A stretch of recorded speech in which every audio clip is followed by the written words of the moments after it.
Thank you for trusting Pool Warehouse for your pool needs.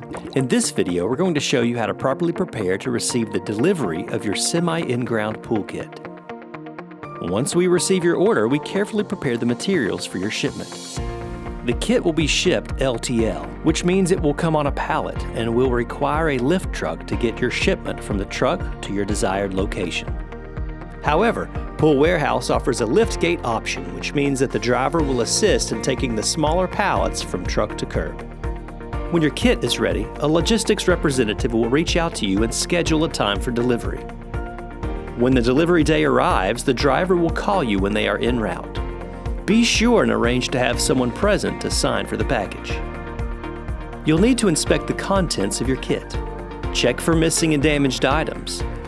Anything missing or damaged must be reported on the delivery receipt before you sign.